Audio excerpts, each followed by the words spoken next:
10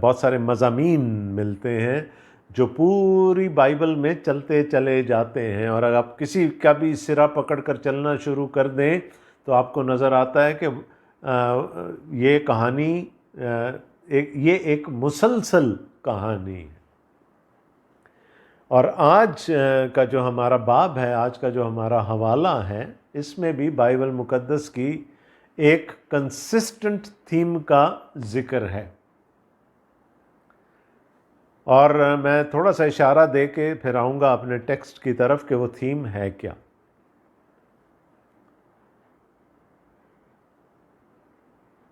Abram ایک شخص تھا جو ہاران میں رہتا تھا،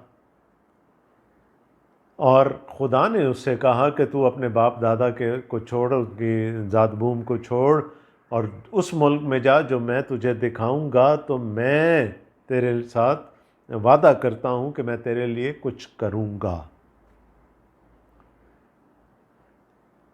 اور پھر خدا نے ابرام سے وعدہ کیا۔ وعدہ کیا تھا؟ میں تجھے ایک بڑی قوم بناؤں گا، میں تجھے ایک بڑا نام دوں گا، اور تیسرا میں تجھے ایک بڑی برکت دوں گا۔ God promised Abram that he would give him a mighty name, a great name. He will have a great nation coming out of him, and that the Lord God would bless him greatly, abundantly. لیکن بات یہاں پر ختم نہیں ہو جاتی۔ خدا نے کہا، یہ پیدائش کی کتاب کا 12ویں باب کا ذکر میں کر رہا ہوں، خدا نے کہا دنیا کے سب قبیلے تیرے وسیلے سے برکت پائیں گے۔ All the nations of this world will be blessed through you۔ اور یہ خدا کا مشن ہے۔ پہلی دفعہ خدا نے برملا اپنے مشن کا اظہار کیا۔ ہم اکثر مشن کو نئے عہد نامہ میں ڈھونڈتے ہیں۔ پیدائش کی کتاب کے 12ویں باب میں خدا نے اپنے مشن کا اعلان کر دیا تھا کہ سب دنیا کے سب قبیلے تیرے وسیلے سے برکت پائیں گے۔ تو جس کنسسٹنٹ تھیم کی میں بات کر رہا ہوں، وہ کنسسٹنٹ تھیم یہ ہے کہ بائبل کا خدا برکت دیتا ہے ہمیں تاکہ ہم دوسروں کے لیے باعث برکت ہوں۔ نیچرلی جس برکت کے کانٹیکس میں خدا ابرام سے بات کر رہا تھا وہ نجات تھی، خدا کی نجات۔ دنیا کے سب قبیلے تیرے وسیلے سے نجات پائیں گے، تیرے اولاد کے وسیلے سے نجات پائیں گے، اور یہی تھیم چلتی رہتی ہے۔ جب خدا بنی اسرائیل کو نکال کر لایا ملک مصر سے، تو اس نے اسی عہد کی تجدید کی، اور اس عہد میں اس نے ان سے کہا تم میرے لیے کاہنوں کی ایک مملکت ہوگے، تم میرے لوگ ہو، you are a holy people unto me, yet you have an obligation۔ obligation کیا ہے؟ کہ تم میرے لیے کاہنوں کی ایک مملکت ہوگے۔ اور کاہن کا کام کیا ہے؟ کہ انسان کا ہاتھ پکڑ کر خدا کے ہاتھ میں دے دے۔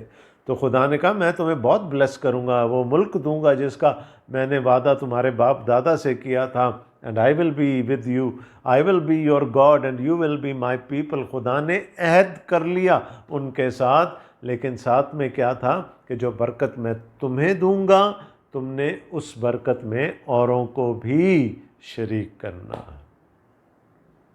And this is a very, very consistent theme in the Bible. 7 سال یوسف نے غلہ جمع کیا، جو خوشحالی کے 7 سال تھے ملک مصر میں، اور جب قحط کے 7 سال آئے تو نہ صرف مصر کے لیے وہ غلہ بہت کافی تھا، بلکہ ارد گرد کی قومیں بھی وہاں سے آ کر اپنے لیے اناج لیا کرتی تھی۔ آپ پڑھ لیں، پوری بائبل پڑھ لیں، دس گوز along، خداوند یسوع مسیح نے بھی کہا تم نے مفت پایا ہے، مفت دو، آگے چلاؤ۔ کام اپنے تک روک کے نہیں رکھنا. Do not become stagnant. اس نے کہا جب روح القدس تم میں آئے گا تو پھر پانی کی ندیاں جاری ہو جائیں گی تم سے. اور ندی آپ کو پتہ ہے کہ جہاں جہاں سے گزرتی ہے وہ اس جگہ کو سیراب کرتی ہے. سو یہ ایک بہت کنسسٹنٹ تھیم ہے بائبل مقدس کی، اور اسی کا ذکر اب یہاں پر زکریا، خدا زکریا کے وسیلے سے، زکریا کے وسیلہ سے ان لوگوں سے. اور پھر these prophecies are not only for the people who are listening to Zechariah. یہ ڈوئل نیچر کی پروفیسیز ہیں کہ یہ آگے بھی جا کر فلفل ہوں گی. اس میں سے کچھ شاید ہو چکی ہوں گی لیکن کچھ ابھی پورا ہونا رہتی ہیں. تو اس باب کے شروع کے حصے میں دیکھیں گے کہ خدا وعدہ کر رہا ہے اپنی قوم سے کہ میں تمہیں بے حساب برکت دوں گا. آئی ول بلیس یو ایبنڈنٹلی. کیا کہہ رہا ہے خدا؟ اور یہ کون سی قوم ہے جو تھک گئی تھی، ہے نا، ہمت ہار گئی ہے، دشمن برومند ہے، خود یہ بیچارے ڈاؤن ٹراڈن ہیں، بالکل ہی زمین سے لگے ہوئے ہیں. ان لوگوں کو خدا برکت کا ان سے وعدہ کر رہا ہے. کیا کہتا ہے خدا؟ پھر رب الافواج کا کلام مجھ پر نازل ہوا. اور آپ دیکھیں گے یہ رب الافواج کنسسٹنٹلی ایک ایک آیت میں 2 3 دفعہ بھی استعمال ہو رہا ہے. جسٹ ٹو میک شور زکریا یہ بتانا چاہ رہا ہے کہ یہ کلام خدا کی طرف سے ہی مجھے ملا، اور اس خدا کی طرف سے جو قادر مطلق ہے. پھر رب الافواج کا کلام مجھ پر نازل ہوا کہ رب الافواج یوں فرماتا ہے کہ مجھے صیون کے لیے بڑی غیرت ہے، بلکہ میں غیرت سے سخت غضبناک ہوا. صیون کے لیے، یروشلم کے لیے مجھے بڑی غیرت ہے. اور غیرت وہاں ہوتی ہے جہاں پر محبت ہوتی ہے. آپ جس چیز سے محبت رکھتے ہیں you become very very possessive about it. آپ اس چیز کو اپنے تک رکھنا چاہتے ہیں. آپ نہیں چاہتے کہ کوئی اور اس چیز کو آپ کے ساتھ شیئر کرے. تو خدا کہنا کیا چاہ رہا ہے کہ مجھے تم سے محبت ہے، مجھے یروشلم سے، مجھے صیون سے محبت ہے، مجھے اس کی غیرت ہے. اور کیوں غیرت ہے؟ کیونکہ یہاں میرا مسکن تھا، یہاں پر میں رہتا تھا، اور پھر یہ وہ ملک ہے اور وہ شہر ہے جس کا وعدہ میں نے تمہارے باپ دادا سے کیا تھا. خداوند یوں فرماتا ہے کہ میں صیون میں واپس آیا ہوں اور یروشلم میں سکونت کروں گا، اور یروشلم کا نام شہر صدق ہوگا، اور رب الافواج کا پہاڑ کوہ مقدس کہلائے. اب دیکھیں نبیوں کو نہیں پتہ چلتا تھا کہ کیسے پروفیسیز آپس میں گڈمڈ ہو جاتی ہیں. اب یہاں پر جس صیون کا یا جس یروشلم کا یا جس کوہ مقدس کا ذکر ہو رہا ہے، it is yet to come. یہ وہ والا نہیں ہے جو ابھی ہے، یہ وہ یروشلم نہیں ہے، کیونکہ اس کی نشانیاں جب ہم پڑھیں گے تو ہم آگے دیکھیں گے. یہودی علماء شاید چند یہودی علماء یہ سمجھتے ہیں کہ 1948 میں جب اسرائیل کی مملکت قائم ہوئی تو یہ پیش گوئیاں جو ہیں یہ پوری ہو گئیں، لیکن ہم دیکھیں گے کہ یہ ابھی پوری نہیں ہوئیں. They are yet to be fulfilled. Jerusalem کا اگر ہم ذکر دیکھ لیں تو ہر ایک اس پر اپنا اپنا حق جتا رہا ہے، ہر ایک اپنا کلیم اس پر جتا رہا ہے. 4 آیت سے یہ بات کلیئر ہو جائے گی. رب الافواج یوں فرماتا ہے کہ یروشلم کے کوچوں میں عمر رسیدہ مرد و زن بڑھاپے کے سبب سے ہاتھ میں عصا لیے ہوئے پھر بیٹھے ہوں گے، اور شہر کے کوچے کھیلنے والے لڑکے لڑکیوں سے معمور ہوں گے. بزرگی جو ہے وہ پراسپیرٹی کی علامت ہے ان دا بائبل. خوشحالی کی علامت ہے، خداوند کی برکت کی علامت ہے. اور گلیوں میں کھیلنا، بچوں کا گلیوں میں کھیلنا سیکیورٹی کی، سیفٹی کی علامت ہے. لیکن میرا نہیں خیال کہ آج کوئی اتنی تسلی سے یروشلم کے گلی کوچوں میں بیٹھ سکتا ہے یا بچے اس کے گلی کوچوں میں کھیل سکتے ہیں، because you are always at your guard, ہے نا. کسی طرف سے کوئی میزائل آ سکتا ہے، کسی طرف سے اسٹریفنگ ہو سکتی ہے، کوئی بم بلاسٹ ہو سکتا ہے، کچھ بھی ہو سکتا ہے. تو یہ آج کے یروشلم کا ذکر نہیں ہو رہا، یہ اس ابدی یروشلم کا ذکر ہو رہا ہے کہ جب خداوند یسوع مسیح کی بادشاہت قائم ہو جائے گی. تو خدا کہتا ہے مجھے غیرت ہے، میں اپنے لوگوں کو سنبھال لوں گا، اور نہ صرف ابھی سنبھالوں گا but I will also take care of them in the longer run. میں ان کی سیکیورٹی ہوں گا، میں ان کی برکت ہوں گا. And I will be dwelling among them, میں ان کے درمیان سکونت کروں گا. وعدہ ہے خدا کا. لیکن میں نے جیسے کہا کہ یہ وعدے ابھی پورے نہیں ہوئے، اور یہ اس دنیا کی بات لگتی ہی نہیں ہے. آج کے دور میں اگر ہم دیکھیں سیکیورٹی کہاں ہے؟ Do you feel safe anywhere in the world? تو ہمیں یہ دیکھنا ہے کہ یہ وعدے ہیں لانگر ٹرم کے ہیں، جب کہ خدا کی بادشاہی قائم ہو جائے گی.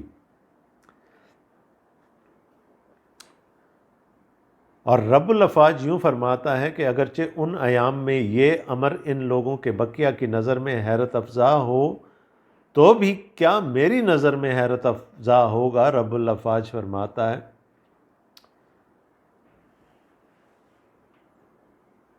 اب وہی میں کہہ رہا ہوں، دیکھیں انٹرٹوائن ہو جاتی ہیں بہت ساری پروفیسیز جو ہیں آپس میں انٹرٹوائن ہو جاتی ہیں. تھوڑا سا ہمیں ان کو علیحدہ علیحدہ کرنے کی ضرورت. خدا کیا کہہ رہا ہے کہ شاید تمہیں اس بات کا یقین نہیں آئے گا، تمہارے لیے یہ بات حیرت افزا ہے، تمہارے لیے یہ بات ماننے کے قابل نہیں ہے کہ ایسا بھی ہو سکتا ہے، کیونکہ تم ساری چیزوں کو اپنی پریزنٹ پوزیشن سے گیج کر رہے ہو. تم اپنے مستقبل کو بھی اپنی پریزنٹ پوزیشن سے گیج کر رہے ہو کہ آج اگر ہمارا حال یہ ہے تو آئندہ کی کس کے پاس گارنٹی ہے؟ آئندہ بھی یہی رہے گا.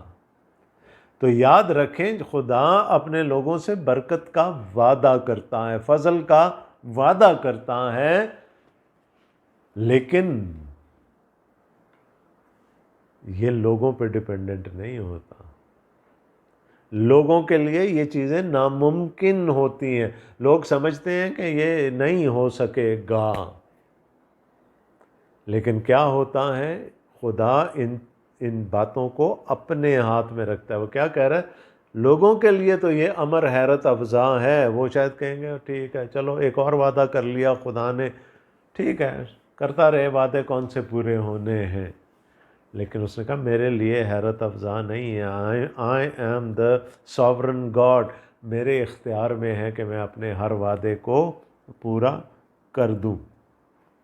تو خدا کیا کہہ رہا ہے؟ تمہیں شاید یقین نہ آ رہا ہو، لیکن I am going to bless you in both the near term and in the long term. تو اب دیکھیں 7ویں آیت میں رب الافواج یوں فرماتا ہے، دیکھ میں اپنے لوگوں کو مشرقی اور مغربی ممالک سے چھڑا لوں گا. اور اسی بیسس پہ شاید یہودی علماء یہ کہتے ہیں کہ یہ 1948 کے میں پورا ہو گئی یہ پروفیسی، اور اب بنی اسرائیل واپس آ رہے ہیں دوسرے ممالک سے، مشرقی اور مغربی ممالک سے واپس اسرائیل میں آ رہے ہیں. نئی بستیاں آباد ہو رہی ہیں، اور ایک وہ وقت آئے گا کہ جب ہر یہودی واپس آ جائے گا یروشلم کے پاس. بٹ اگین آ تو رہے ہیں، آ چکے بھی ہیں، لیکن کیا سب آ گئے ہیں؟ نو. یہ پروفیسی بھی ابھی فلفل نہیں ہوئی، یہ مستقبل کی پروفیسیز ہیں.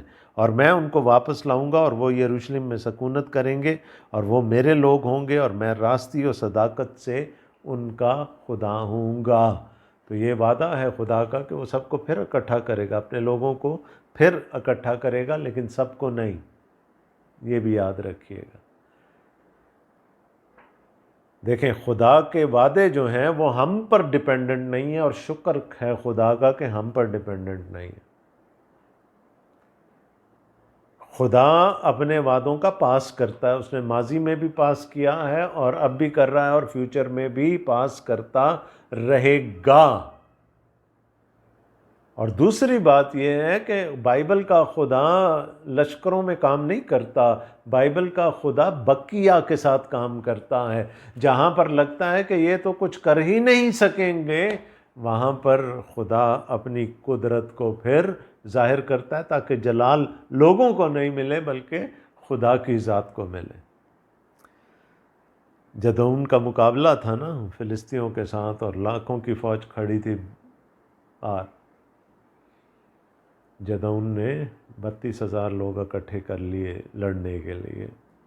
خدا نے کہا یہ تو بہت زیادہ ہیں بھائی، اس نے کم کیے، پھر کہا بہت زیادہ ہیں، پھر کم کیے، آخر میں کتنے لوگوں لے کر گیا وہ میدان جنگ میں؟ 300۔ لیکن ان 300 کے ساتھ ان کا خدا تھا اور وہ جنگ جیت کر آ گئے۔ جب داؤد میدان میں جا رہا تھا جاتی جولیت کے ساتھ لڑنے، تو اس کے بھائی غصہ کھا رہے تھے، اس کو کس نے کہا کہ یہ جائے؟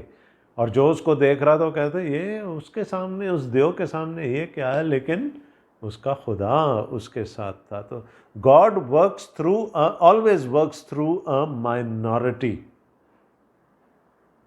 یہاں پر بھی آگے لکھا ہے کہ میں بقیہ کو بچا لوں گا، بقیہ کے وسیلے سے اپنا کام کروں گا۔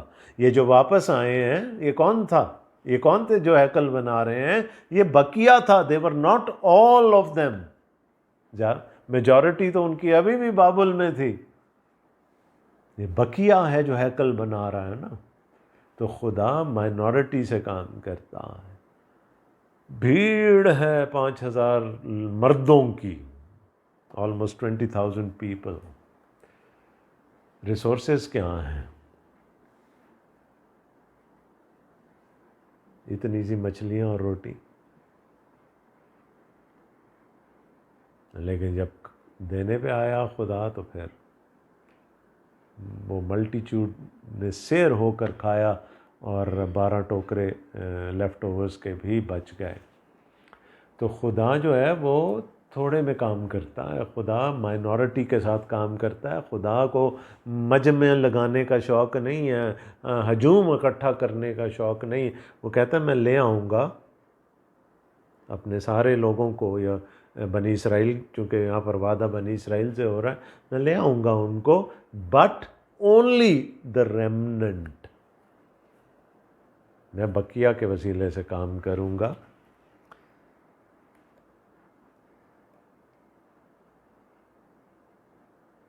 اور میں ان کو واپس لاؤں گا، اور وہ یروشلم میں سکونت کریں گے، اور وہ میرے لوگ ہوں گے، اور میں راستی اور صداقت سے ان کا خدا ہوں گا۔ خدا یہاں پر یہوہ کا لفظ استعمال ہوا، یہوہ کا نام، اور یہوہ از دا covenant name، یہوہ is the covenant name of God، خدا کا عہد کا نام ہے۔ اور یہ نام یاد دلاتا ہے کہ خدا اپنے عہد کو پورا کرتا ہے، اور پھر وہ ان کے ساتھ عہد والی زبان بھی استعمال کر رہے ہیں نا، میں ان کا خدا ہوں گا اور وہ میرے لوگ ہوں گے۔ دس از covenant language۔ I will dwell among them, they will be my people۔ اچھا جی، آگے چلتے ہیں ہم۔ رب الافواج یوں فرماتا ہے کہ اے لوگو اپنے ہاتھوں کو مضبوط کرو، تو تم جو اس وقت یہ کلام سنتے ہو جو رب الافواج کے گھر یعنی ہیکل کی تعمیر کے لیے بنیاد ڈالتے وقت نبیوں کی معرفت نازل ہوا، کیونکہ ان دنوں سے پہلے نہ انسان کے لیے مزدوری تھی اور نہ حیوان کا کرایہ تھا، اور دشمن کے سبب سے آنے جانے والے محفوظ نہ تھے، کیونکہ میں نے سب لوگوں میں نفاق ڈال دیا تھا۔ سو اس نے کہا یاد کرو کیا کنڈیشن تھی تم لوگوں کی۔ کیا چل رہا تھا اس وقت؟ تم سب ڈرے اور سہمے ہوئے بیٹھے تھے اپنے دشمنوں کی وجہ سے، کھانے کے لیے تمہارے پاس نہیں تھا، مزدور کی مزدوری دینے کے لیے تمہارے پاس کچھ نہیں تھا، اور تم محفوظ نہیں تھے۔ لیکن اب میں ان لوگوں کے بقیہ کے ساتھ پہلے کی طرح پیش نہ آؤں گا۔ رب الافواج، بقیے کا ذکر آ گیا نا۔ God says, I work with a remnant. مجھے فوجوں کی ضرورت نہیں ہے۔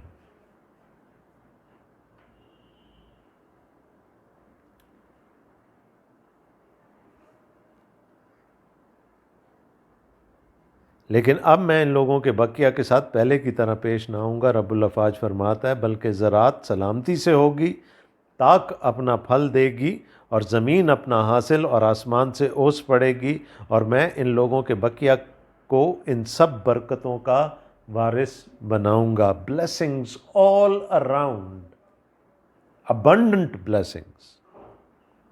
اے بنی یہودا اور اے بنی اسرائیل، جس طرح تم دوسری قوموں میں لعنت تھے، اسی طرح میں تم کو چھڑاؤں گا اور تم برکت ہوگے، ہراساں نہ ہو بلکہ تمہارے ہاتھ مضبوط ہوں۔ ڈرے ہوئے ہیں، خوف میں ہیں، نا امید ہیں، تو خدا کہہ رہا ہے خوف نہیں کرنا، میں تمہارے ساتھ ہوں۔ I am going to turn the tables on your enemies۔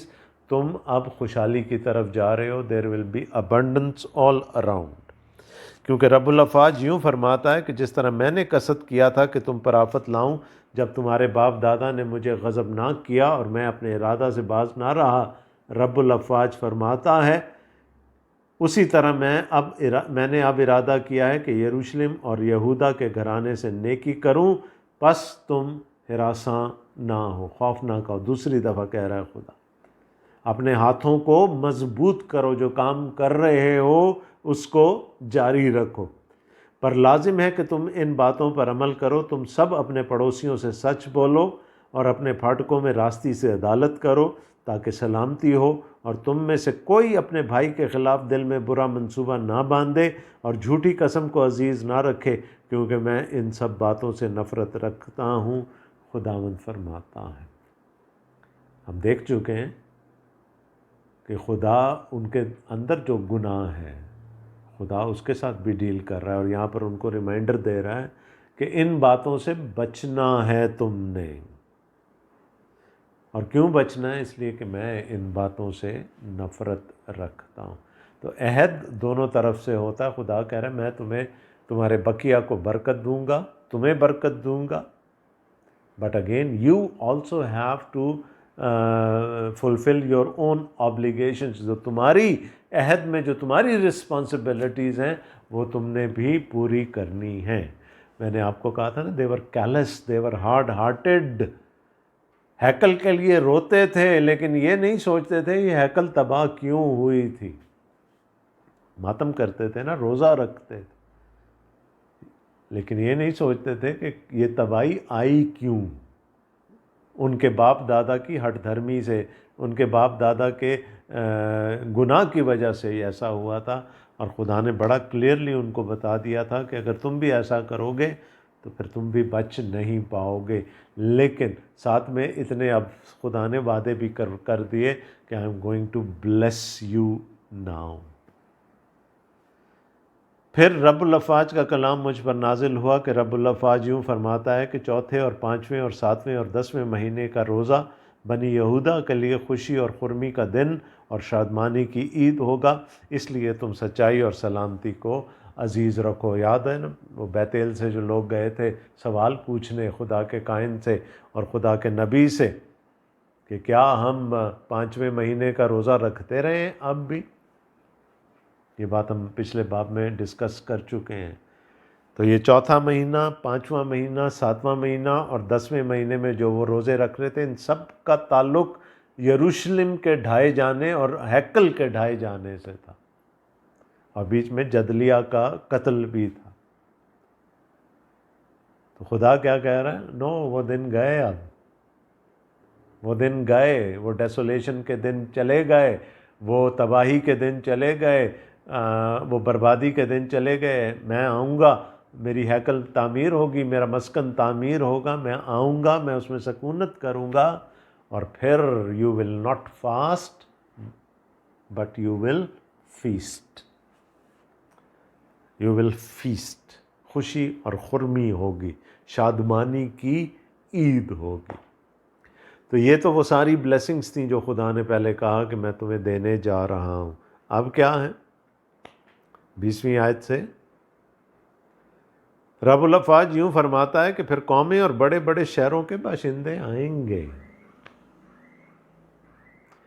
اب کیا تھا وہ پرنسپل، کیا تھا جو ہم لے کر چلے تھے، جو ہمارا کنٹریبیو تھا، جو ٹیگ لائن تھی کہ جب خدا برکت دیتا ہے تو پھر اس برکت کو آگے بہنا ہے، آگے فلو کرنا۔ تو ابھی تک کی آیات میں 19ویں آیت تک ہم نے پڑھا کہ خدا برکت دے رہا ہے اپنے لوگوں کو، وہ کہہ رہا ہے ماتم اور رونا اور یہ سب کچھ ختم ہو جائے گا، اور یہ برکت صرف اب کے لیے نہیں ہے، اینڈ ٹائمز کی بھی برکت کا ذکر یہاں پر ہو گیا۔ اب کیا ہو گیا؟ بنی اسرائیل کو خدا نے کیا کہا تھا، کیا مینڈیٹ دیا تھا؟ تم میرے لیے کائنوں کی ایک مملکت ہوگے، ارد گرد کی قوموں کو تم مجھ تک لے کر آؤ گے، اس برکت میں، اس نجات میں شریک کرو گے۔ دکن کی ملکہ آ گئی ہیکل دیکھنے کے لیے، سلیمان کی شان و شوکت دیکھنے کے لیے۔ نبوکت نظر کہہ اٹھا کہ یہ جو ان کا خدا ہے نا، اس جیسا خدا اور کوئی ہے نہیں۔ تو جب وہ لوگ دیکھتے ہیں خدا کی برکت اپنے لوگوں پر تو پھر دوسرے بھی کھنچے چلے آتے ہیں۔ لیکن یہودیوں نے کیا کیا تھا کہ انہوں نے دائرہ کھینچ دیا تھا، اندر سے کنڈی لگا دی، نہیں جی کوئی نہیں آ سکتا، خدا کی بادشاہی پہ حق صرف اور صرف ہمارا ہے۔ لیکن خدا اس چیز کو چیلنج کر رہا ہے، no, that blessing has to flow out. اگر مجھے نجات دی ہے خدا نے تو پھر میرا کام ہے کہ اس نجات میں دوسروں کو بھی شریک کر سکوں۔ اور وہی ہے یہاں پر کہ جی آئیں گے باشندے، آئیں گے دیکھنے آئیں گے، اور ایک شہر کے باشندے دوسرے شہر میں جا کر کہیں گے چلو ہم خداوند سے درخواست کریں اور رب الافواج کے طالب ہوں، میں بھی چلتا ہوں۔ جب عیدیں مناتے تھے یہودی تو صرف یہودی نہیں آتے تھے یروشلم، خدا ترس یہودیوں کا ذکر ہے جو پینتیکوست کے دن جمع ہو گئے تھے۔ یہ وہ تھے جو غیر قوموں میں سے تھے اور جو بپتسمہ لے چکے تھے، اور اس کے علاوہ 9 مرید یہودیوں کا ذکر بھی ہمیں ملتا، جو چاہتے تھے آنا، خداوند کی برکت میں شامل ہونا چاہتے تھے۔ اور خداوند نے کہا اب پھر وہی سلسلہ جاری ہو جائے گا، میں نے اپنا مینڈیٹ نہیں بدلا، میں ابھی بھی قوموں کو برکت دینا چاہتا ہوں، اور میں ابراہیم کی اولاد کے وسیلے سے برکت دینا چاہتا ہوں۔ تو لوگ کہیں گے، لوگ ایک جا رہا ہوگا تو دوسرا کہے گا میں بھی چلتا ہوں، وہاں برکت ملے گی۔ بہت سی امتیں اور زبردست قومیں رب الافواج کی طالب ہوں گی اور خداوند سے درخواست کرنے کو یروشلم میں آئیں گی۔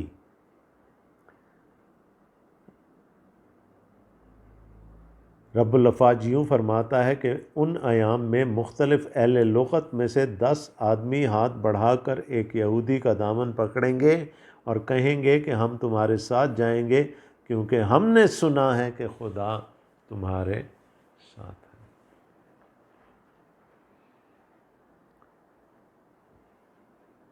That blessing will have to overflow۔ اس بلیسنگ کو دوسری قوموں تک جانا۔ دیکھیں وعدہ کیا تھا، دنیا کے سب قبیلے تیرے وسیلے سے برکت پائیں گے۔ تو اس وقت چرچ کے سامنے جو مشن ہے وہ بڑا کلیئر ہے، پہلے تو یہودیوں کو ایونجلائز کرنا ہے، کیونکہ خدا ان کے وسیلے سے لوگوں کو اپنی نجات میں شامل کرنے کا وعدہ کر رہا ہے۔ دامن پکڑیں گے کون؟ ان ایام میں مختلف اہل لغت میں سے 10 آدمی ہاتھ بڑھا کر یہودی کا دامن پکڑیں۔ اور اس کا مطلب کیا؟ دامن کا کونا پکڑیں گے. 4 کونے ہوتے ہیں تو 10 تمام اہل لغت میں سے، اور جنرلی یہودی اس بات کو اس طرح سے انٹرپریٹ کرتے ہیں کہ 70 قومیں ہیں دنیا میں، ہر قوم میں سے ایک ایک بندہ آئے گا، تو وہ سب جب دامن پکڑیں گے اور پھر ان کے وسیلے، دیکھیں یسوع مسیح نے بھی تو کہا تھا نا، نجات یہودیوں میں ہی سے ہے.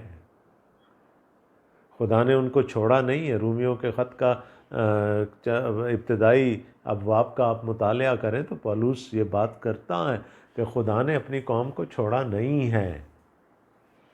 آپ کا کیا خیال ہے کہ یہ جو اس وقت اسرائیل کی مملکت ہے، اس کے ارد گرد جتنے لوگ رہ رہے ہیں، کیا وہ سب اس کے دوست ہیں؟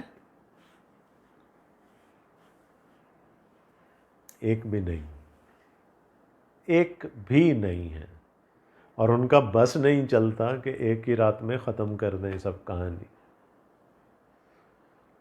لیکن اگر آج تک وہ مملکت قائم ہے اور آج تک بنی اسرائیل قائم ہے، کیا اپنے زور سے؟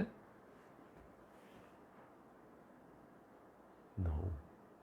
اس لیے کہ خداوند کا ہاتھ ان پر ہے. اور خداوند کا ہاتھ کیوں ہے ان پر؟ کہ وہ بہت خوبصورت ہیں، یا بہت پڑھے لکھے ہیں، یا بہت پرہیزگار ہیں، یا شمار میں بہت ہیں. نو، یہ تو خدا نے استثناء کی کتاب میں ان کو کہہ دیا تھا، تم مجھے اس لیے عزیز ہو کہ میں نے تمہارے باپ دادا سے وعدہ کر رکھے ہیں. تو وہ وعدے تو رہتی دنیا تک قائم رہیں گے نا. کوئی کچھ نہیں بگاڑ سکتا اس قوم کا. ہاں، سختیاں بہت دیکھی ہیں، ایکسٹرمنیشن کی حد تک پہنچ گئی تھی یہودی قوم، لیکن خدا نے پھر سرفرازی دے دی. ہولوکاسٹ میں کیا ہوا تھا؟ جنگ عظیم کے بعد کنسنٹریشن کیمپس میں بھرا، مار ڈالا جرمنی میں. خدا نے پھر اس بقیہ کو، جو بقیہ بچا لیا اس نے، کیونکہ وہ بقیہ ہی کے وسیلے سے کام کرتا ہے. آج اگر ہم تعداد میں تھوڑے ہیں، ہاللیلویہ،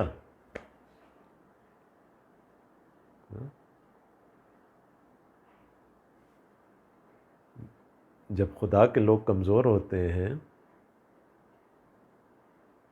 تو پھر خدا ان کے ساتھ ہوتا ہے. تو then they are not one, they are one plus a big one. اور اس وقت پھر خدا کام کرتا ہے، اور جب خدا کام کرتا ہے تو جلال لوگوں کو نہیں ملتا، پھر اس کا جلال خدا کو ملتا.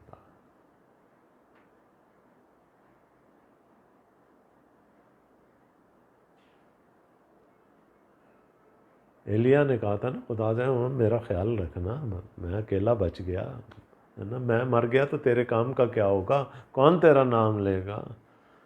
خدا نے کیا کہا؟ یہ نہ سوچنا کہ میرا کام رک جائے گا، 7,000 میں نے سنبھال کے رکھے ہوئے جو میرے نام لیوا ہیں. تو یہ خدا کا فضل ہے، خدا کا فضل ہے. اور شکر ہے کہ یہ خدا کا فضل ہے، کیونکہ اگر ہم پر ہو تو ہم میں سے تو کوئی بھی اپنے گریجویٹ نہیں ہو سکتا نا، کوئی بھی اس فضل کو نہیں پا سکتا. اور یاد رکھیں، گاڈ ورکس تھرو دا ریمننٹس. خدا مائنورٹیز میں سے کام کرتا ہے. اور کیوں ایسا کرتا ہے؟ اس لیے کہ ہمارا نہیں بلکہ اس کا نام جلال پائے. تو سبق کیا ہے؟ بائبل کی کہانی کیا ہے؟ خدا برکت دیتا ہے تاکہ پھر اس کے لوگ اس برکت کو دوسروں تک پہنچا سکیں.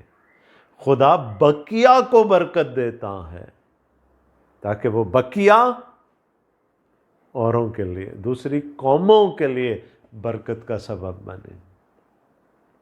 And that is how the God of Bible works. ہمارے بھائی ہیں یونس کھوکھر صاحب، بات ذرا گہری ہے، سوچئے گا اس پہ، میں بہت زیادہ تفصیل میں نہیں جاؤں گا۔ وہ کہتے ہوتے ہیں کہ اگر ایک شیر اپنی حفاظت کے لیے 1.5 ارب گیدڑ تعینات کر لے گا تو اس کو پھر شیر کون کہے گا؟